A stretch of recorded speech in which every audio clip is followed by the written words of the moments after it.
ॐ ऐं ह्रीं क्लीं चामुण्डाय विच्यै ॐ ग्लौं हूं क्लीं जूं सः ज्वालय ज्वालय ज्वल ज्वल प्रज्वल प्रज्वल। ऐं ह्रीं क्लीं चामुण्डाय विच्यै ज्वल हं शं लं छं फट् स्वाहा। ओम नमो नारायण। ओम नमो भगवते वासुदेवाय। जय श्री कृष्णा, राधे राधे, जय माता दी, हर हर महादेव, जय भोलेनाथ।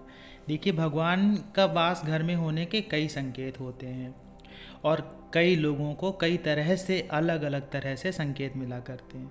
सबके संकेत एक जैसे हों ज़रूरी नहीं होता है, लेकिन हम जब दूसरों के संकेतों को सुनते हैं, दूसरों के आभासों को सुनते हैं, तो हम अपने भी आभास को समझ पाते हैं, हम अपने भी संकेतों को समझ पाते हैं। ज़रूरी नहीं है कि वो संकेत अगर उसको मिला है तो वो संकेत आपको भी मिलेगा, लेकिन आपको मिलता जुलता कोई संकेत अगर मिलता है तो निश्चित मान लीजिए कि भगवान का वास आपके घर में है। देवता आपके घर में वास करते हैं, देवता आपके हृदय में वास करते हैं। तो आज ऐसे ही संकेतों की बात करेंगे। इससे पहले 2 वीडियो और बनाए थे इन्हीं संकेतों के बारे में। आज के जो संकेत हैं वो स्वप्न के माध्यम से मिलने वाले संकेतों की बात करेंगे। देखिए, हम स्वप्न देखते हैं तो हमें कभी कभी ऐसा लगता है कि वो स्वप्न नहीं है, सच में कुछ हो रहा है, और हम इसी तरह से स्वप्न देखते हैं और उनके अर्थ लगाते रहते हैं। देखिए, देखा हुआ हर स्वप्न सही हो ऐसा ज़रूरी नहीं होता है, और दूसरा व्यक्ति पे भी निर्भर करता है कि उसके स्वप्न उसको क्या फल देते हैं। कभी कभी कुछ लोग ऐसे होते हैं जिनके स्वप्न सच होने लगते हैं। जिनके स्वप्न सच होने का अर्थ ऐसा नहीं होता है कि कुछ भी हो रहा है, जो भी सपने में देख रहे हैं वो सारा कुछ सच हो जाएगा, लेकिन उन्हें मिलते जुलते संकेत मिलना शुरू होते हैं। जैसे मान लीजिए कि आप किसी एक व्यक्ति को स्वप्न में देखते हैं, किसी भी व्यक्ति को आपने स्वप्न में देखा, और अगले ही दिन अगर वो व्यक्ति आपके घर में आ जाता है, या उस व्यक्ति का कोई फ़ोन आ जाता है, या वो व्यक्ति आपसे मिलने आ जाता है, और वो व्यक्ति मतलब मान लीजिए आपसे दूर रहता था, कोई दूर का रिश्तेदार है, दूर का कोई दोस्त है, और कभी उससे बात नहीं होती थी, लेकिन अचानक से वो स्वप्न में आया और अगले दिन वो आ गया मिलने, तो ये संकेत हो गया आपको, या ये संकेत आपको मिल गया कि आपने उस व्यक्ति का स्वप्न देखा और वो व्यक्ति आपको सामने आ गया।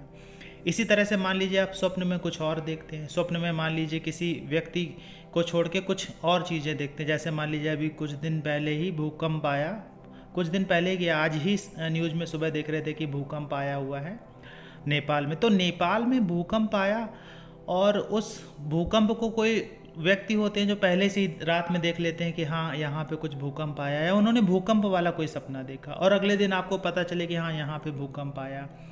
तो ये एक संकेत हो जाता है कि मतलब जो भी चीज़ें होने वाली हैं, जो भी चीज़ें भविष्य में होने वाली हैं, उनको आप पहले से ही आभास कर ले रहे हैं। अगर इस तरह से कुछ आभास आपको होता है कि कोई घटना होने वाली है और उससे पहले ही आप उस घटना को समझ जाएं। देखिए, स्वप्न को समझना भी बहुत मुश्किल होता है, क्योंकि स्वप्न एकदम सीधा सीधा नहीं आता है। ऐसा नहीं आएगा कि कहीं पे भूकंप आया तो सीधे आपके पास में स्वप्न आ गया कि यहाँ भूकंप आएगा। ऐसा डायरेक्ट टेलीकास्ट नहीं होता है, लेकिन मिलता जुलता कुछ स्वप्न आपको आएगा जिसका अर्थ आपको निकालना पड़ेगा। और इसी तरह से कई सपने होते हैं जो आप देखते रहते हैं। मान लीजिए कोई खुशी की खबर मिलने वाली होती है तो आप स्वप्न में खुश हो रहे होते हैं, अगले दिन कोई खुशी की खबर मिल जाती है। कोई दुखी हो रहे होते हैं तो अगले दिन दुख का कोई समाचार मिल जाता है।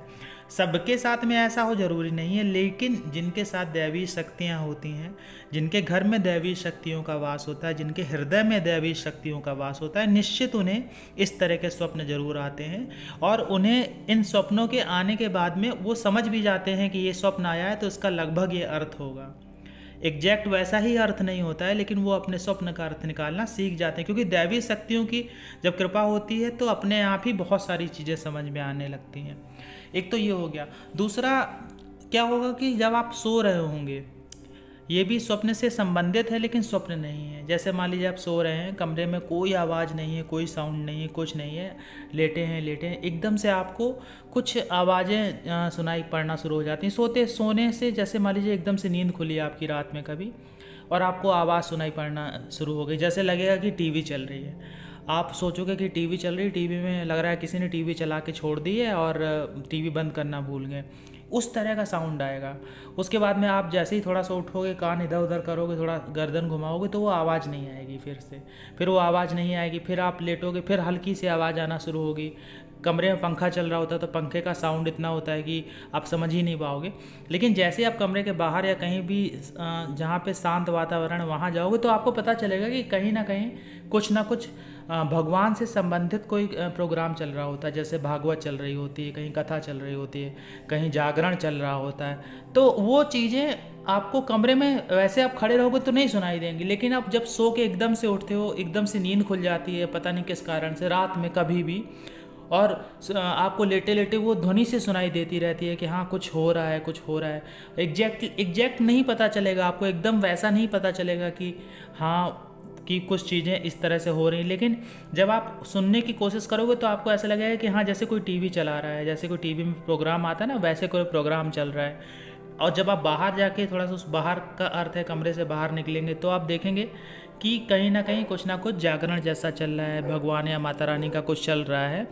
अब भागवत हो रही है या जागरण हो रहा है या अखंड रामायण हो रही है, उसका पाठ कोई कर रहा है। तो ये सारी चीज़ें आपको रात में एकदम से आपकी नींद खोल देती हैं। तो कहीं ना कहीं ये दैवी शक्तियों का असर होता है। ये दैवी शक्तियाँ जब ये सब चीज़ें होती हैं तो जागृत अवस्था में होती हैं। जब रामायण चल रही हो, अखंड रामायण चल रही हो, या कोई माता रानी का जागरण हो रहा हो, या कोई पूजा पाठ चल रही हो, तो दैवी शक्तियाँ जागृत अवस्था में होती हैं। उनके जो गढ़ वगैरह होते हैं वो भी जागृत अवस्था में होते हैं। तो जब भी वो जागृत अवस्था में होते हैं तो ऐसे व्यक्तियों के पास में या ऐसी जगह पर ज़रूर जाते हैं जहाँ उनका वास होता है, जहाँ उनको बहुत हृदय से लोग मानते हैं, या बहुत हृदय से उन्हें पूजा होता है, या उनकी बहुत ज़्यादा मंत्र जप कर रहे होते हैं, पूजा पाठ कर रहे होते हैं। तो ऐसी शक्तियाँ जो होती हैं वो आती हैं और संकेत भी देती हैं। और संकेत देने का अर्थ ही यही हो जाता है कि वो आपसे जुड़ी हुई हैं, कहीं ना कहीं वो आपकी जीवात्मा से जुड़ी हैं, कहीं ना कहीं वो आपकी आत्मा से जुड़ी हुई हैं, कहीं ना कहीं आपके उस पूजा स्थल से जुड़ी होती हैं जहाँ पे आप उनकी पूजा करते हैं, जहाँ पे आप उनका बैठ के ध्यान करते हैं, जहाँ पे आप बैठ के उनके लिए भोग प्रसाद वगैरह अर्पित करते हैं, मंत्र जप वगैरह करते हैं। तो ये सारी जो शक्तियाँ होती हैं जब जागृत अवस्था में होती हैं, कहीं पूजा पाठ चल रही हो, तो ये ऐसी जगहों पे भी आया जाया करती हैं। जब आप उनको कोई मंत्र समर्पित कर देते हैं, जब या उनको आप कोई पुष्प समर्पित कर देते हैं, भोग प्रसाद समर्पित कर देते हैं, धूप दीप समर्पित कर देते हैं, तो वो जब भी शक्तियाँ आती हैं तो वो स्वीकार कर लेती हैं उस सारी चीज़ों को। अगर वो आपसे जुड़ी हुई हैं, अगर आपने उनको भाव से पुकारा है और वो आती हैं, तो वो पक्का स्वीकार कर लेती हैं। और जब स्वीकार कर लेंगी तो आपकी जो पूजा होती है वो एक तरह से सफल हो जाती है, आपका जो जप होता है वो सफल हो जाता है। तो इस तरह से संकेत मिलते रहते हैं जब भी आप ज़्यादा पूजा पाठ में रहते हैं, या फिर मंत्र जप में रहते हैं, या फिर साधनाएं करते रहते हैं, भगवान का ध्यान करते रहते हैं, तो तरह तरह के लोगों को संकेत मिलते रहते हैं। आशा ये जानकारी आपको अच्छी लगी होगी। जानकारी अच्छी लगी हो तो वीडियो को लाइक करिएगा, कमेंट्स में जय माता दी, जय श्री कृष्णा, हर हर महादेव लिखिएगा। मिलते हैं आपसे अगले वीडियो में नई जानकारी के साथ में, तब तक के लिए जय श्री कृष्णा।